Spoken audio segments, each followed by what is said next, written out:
Good morning, Andrew. Good to you coming online. Thank you very much. Would you like to introduce yourself and tell us a bit about your business? Sure. Good morning, Milton. My name's Andrew Mackinnon. I've got a creative agency called the Taboo Group. And Taboo was established in the year 2000, basically on the streets. I had a job as a door-to-door salesman in London from the age of 19 to 20. And I learned the art of how to get people in through the doors of small businesses and get them to have an experience and talk about it and return as a repeat customer. So when I was back from London at the age of 20, I started Taboo alongside two very important friends of mine, Sass and Richie. And we built this renegade youth marketing outfit and expanded to Sydney very soon beyond that. And years at developing our credentials and building up what it was, our artillery, we became known as a youth marketing agency, and we would take over and run various brands from Virgin, NAB, CUB, Census, Cadbury Dairy Milk. And about 7 years ago, my brother, James Mackinnon, joined me. He had been working in the traditional creative industries at George Patterson Bates, Clemenger and Strawberry Frog in New York. And we called it the East meets West. And he joined me as my business partner. And we have gone on to scale the business from there.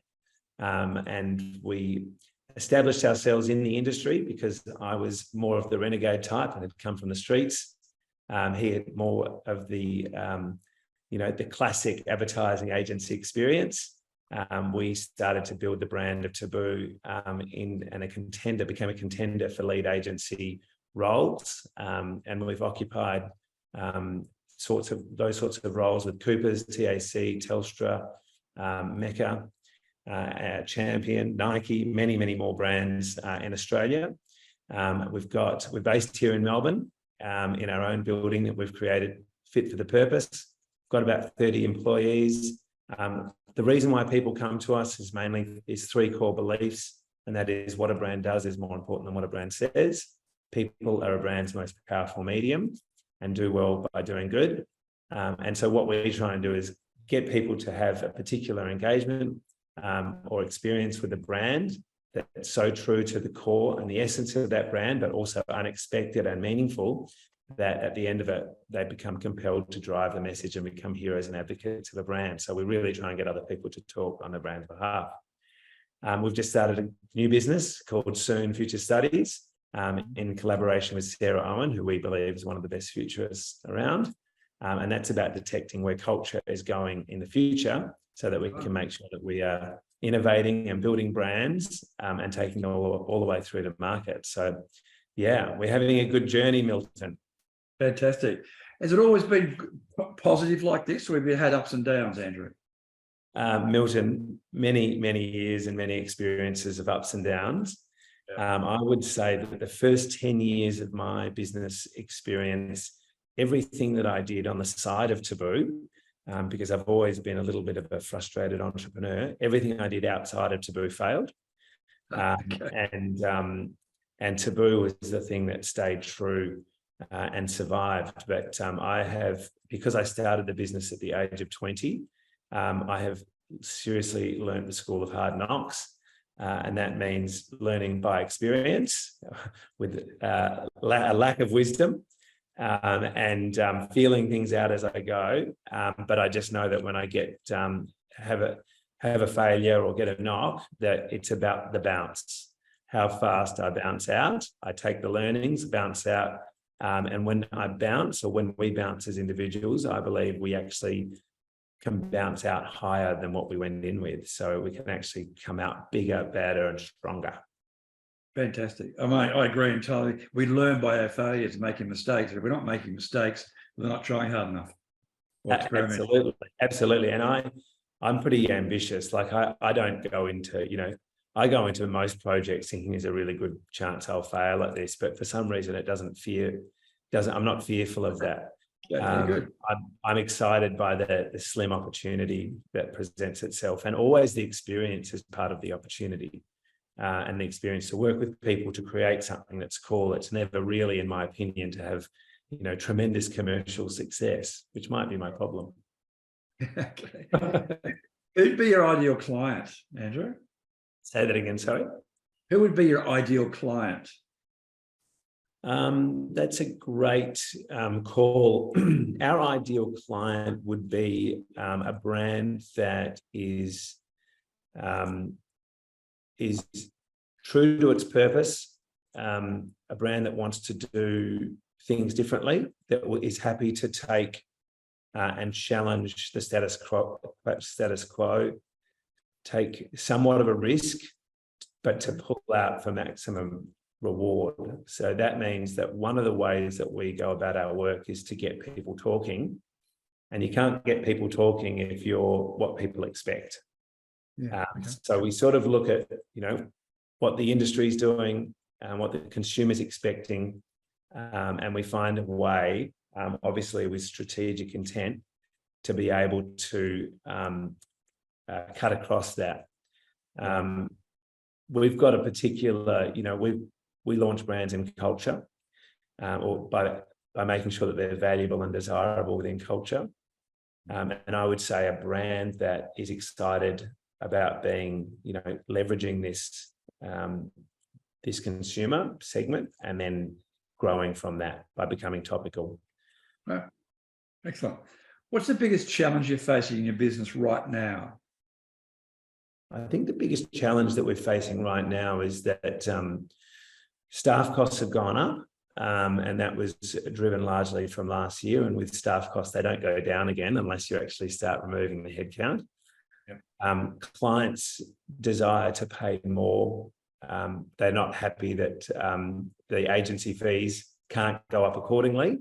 If anything now, marketing and agency work is either going in-house or budgets are being removed. And I think that's due to the economic climate. So our margin is being squeezed from the front and the back. There's areas around, what the impact of AI may have on our industry.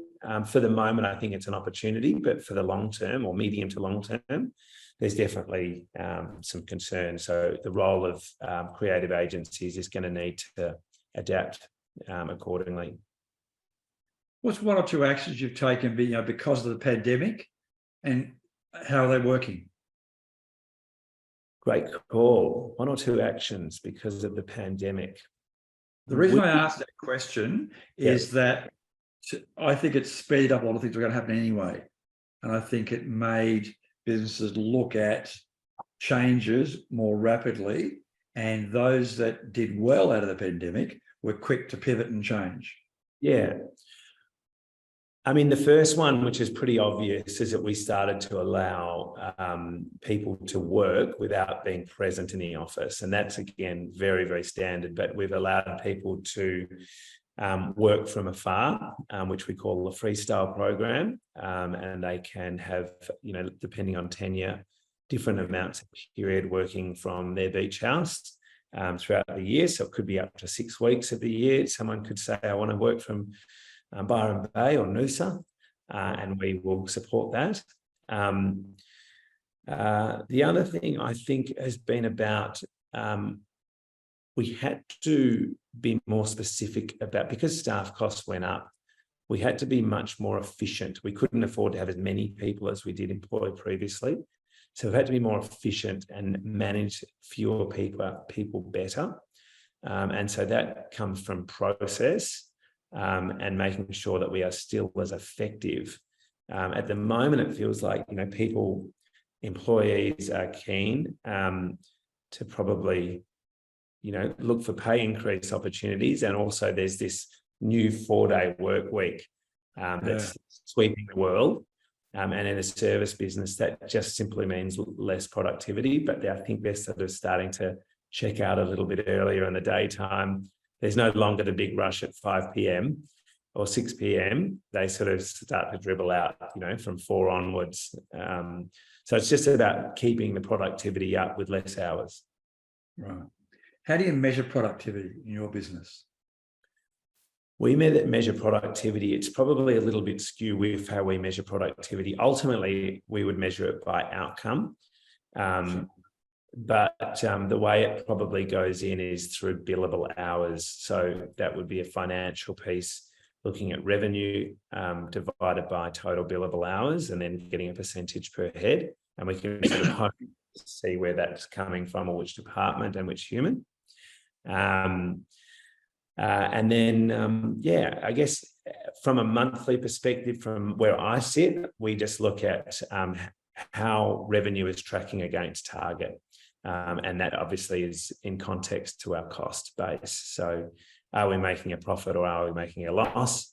And how do we breathe that little bit of blue sky in between the revenue and the cost? Do your team have individual productivity budgets? Every team member has got a KPI, and we've probably overcooked the KPIs. I think everyone's got about 5 KPIs, and I want to really get it back to having 3. But they certainly do, and it's actually been my job to implement the KPI program.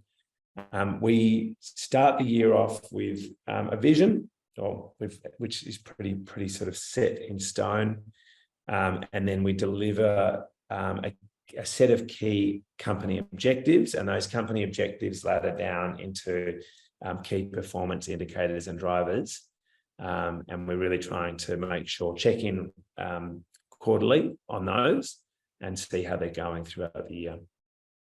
Right. What's the biggest learning you've had since becoming a business owner? The biggest learning? Yeah. The biggest learning that I have is surround yourself with people that want what you want. And so that means finding people that are excited about the mission as I am, and the opportunity of the business as I am. Because I've felt that when you can buy talent, but you can't buy hunger and passion. And so I look very carefully about who's hungry and passionate to get to join in the journey to that vision, and who feels entitled to be on that journey. Right. And is really just sort of almost paying lip service to the vision, but is there, for their own sort of, needs and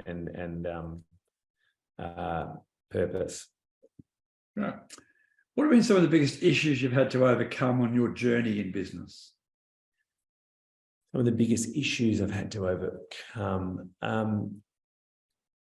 think we're in a business that's expected to have a great foundation of talent. We're in the services business. Sure. So we've got to have, people of,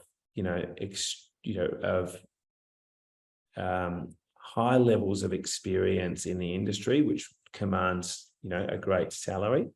Mm-hmm. However, what we have sold quite often is great projects. So we've got a fixed cost base with a variable revenue base. Yeah. It's not how we want to do it, because ideally in my industry, we set up a client with a strategy that lasts for 5 years and we help them execute and deliver upon that. Mm-hmm. However, the reality of that is that now projects are becoming a little bit more wavy. And so we've got to carry fixed costs with wavy revenue. And sometimes you're out there sort of trying to work out where the next, you don't want the gap to change over too much and too big. And the obvious effect on cash flow too, of course. So absolutely. Yeah, absolutely. Okay. What have you learned about yourself during this journey? I think that notion that I mentioned earlier about the bounce, and that is that when, the going gets tough, I get going. And throughout the 22 years that this business has been around for, there has been some extremely hairy moments.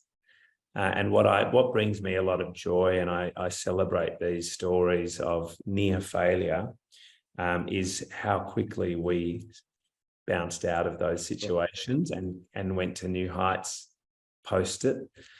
And I'm proud of my ability to not let something like this go under, and that we throw everything at it to make sure that we pull the nose up and we get out as quickly as we can. Yeah. How do you find your inspiration each day to do what you do? I find my inspiration a lot from being around people. So I have got a great team that all have hobbies, passions, and personal interests, as well as a great professional people. So I'm really well inspired by them. We've got our trend forecasting agency soon, which is always providing what we call signals from the fringe of culture. So we're sort of seeing and learning and observing and monitoring and tracking what people are doing at the precipice, like what's happening next. So there's a lot of inspiration that comes from CERN. And then, of course, just, I would say before desk research, I would say me going out and having experiences. So that could be anything from walking into the city and going and visiting retail shops and restaurants and speaking to local people, or going out to an event, to traveling. So I get it, we've just been, to Tokyo, very fortunately. But, I'm there with my camera out, taking notes and getting excited by what I'm seeing and finding. Great. Do you have any favourite quotes or sayings that keep you focused each day? Yeah, there's one, it's not so much to do with business, but it's be grateful for what you, if you're grateful for what you have, you'll never need more. And if you always need more, you'll never have enough. If you always want more, you'll never have enough. And I think that that gives me an air of just appreciation for where I am at the moment and what I have, rather than sort of always thinking that I'm chasing the, elusive pot of gold at the end of the rainbow. Isn't that what drives an entrepreneur, though? It certainly does, but at times we can always be slightly unsatisfied, and that's not very. It doesn't leave you with a place of appreciation. It leaves you at a place of being hungry for what's next. Yep. And so that's I think that I'm have been we're in a really fortunate country. I'm in a fortunate position. I've had a lot of great things go my way, and I just need to take heed at times and stop and go, I'm really lucky and fortunate. So everything else is a bonus. The other thing I would say along those lines is enjoy the journey, not the destination. So, we're on the journey now, and again, I've seen many people either fail for some, very sad reason, or haven't survived, and they probably didn't realize that they had many opportunities to celebrate the little wins along the way, and just to say how, awesome it is to be doing what we've been doing and enjoying my craft, and that I am grateful for. What would you say to anyone thinking of going into business? Oh, I would say have a dream. I would say keep monitor that dream. If you still have that dream within, a month or 2 months, write the dream down. Start to flesh it out on a piece of paper with pictures and words, and start to solidify and craft the dream like a hedge. I'd then start to talk about the dream with loved ones and friends and family, being careful not to have the dream, crushed. But I'd say start to sort of shop it around a little bit, socialize it at the barbecue. And then I'd say start to find out a way to dip your toe in and test to see if the dream actually has merit. Yeah. And one of the reasons why I like to sort of test it is I heard of a saying where, I don't mind tossing the coin where heads I win and tails I don't lose too much. I protect the downside. Yeah, right. Yeah. When you go in, and be ready to know, be prepared to work really hard. Yeah. And work doesn't start at 8 and finish at 7. It goes beyond that. But at the back of your mind, know that the ultimate reward is remarkable, and it's a fantastic place to be if you can persevere, but it won't be easy. So be prepared that and be warned. Good advice. If you started your business again, what would you do differently? You've had several businesses, so yeah, I'm pretty clear on this one, because I would have probably have gone and got some experience in the industry. I didn't have any older brothers. I didn't have any idea how to get into the market or which market I was going to operate in. I just went based on the back of what I managed to get. Picked up the local street magazine in London and got suckered into a dream job, door-to-door salesman piece. And that was my way into the working world. And that was the way, that was where it all began. So I probably would have got some, bigger experience and learned on someone else's watch. Yeah. And crafted my, honed in on my experience and sharpened the pencil on my opportunity. And then I would have started. Similar question. What's the best advice you give to your 18-year-old self?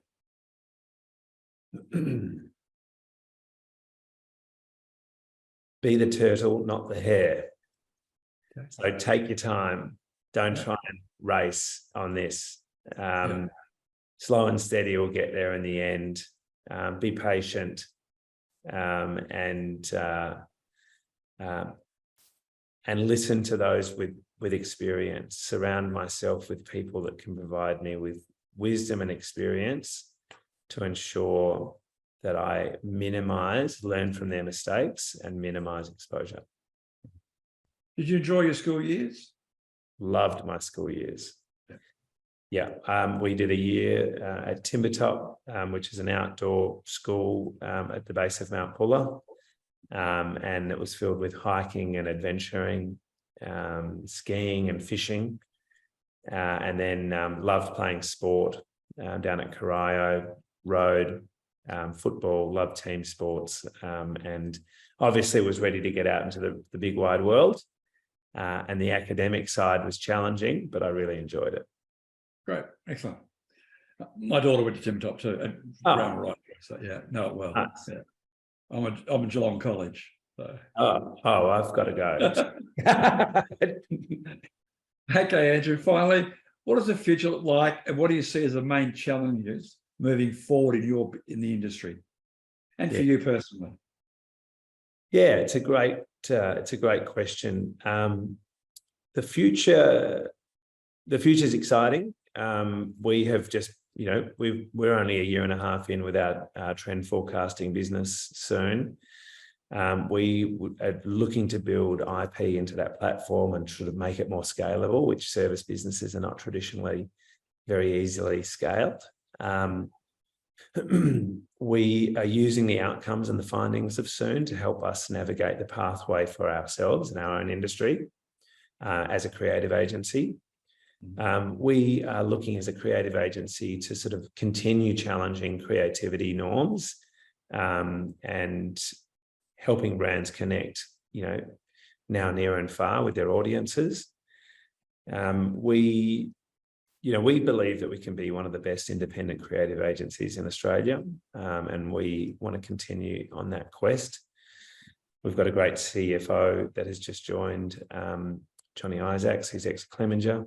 He believes in us. So we continue to build a great team in pursuit of our vision.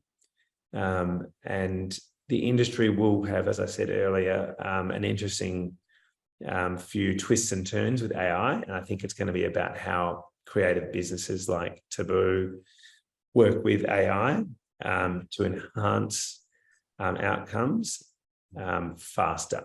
So better outcomes more quickly. And if we can sort of come at it with that lens, it's going to be really interesting and lots of opportunity and very exciting. So yeah, that's I reckon what we're going for. Great, excellent. And Andrew, are there any offers you'd like to include in the newsletter that goes out with this broadcast? Any offers? Any offers, yeah. Yeah.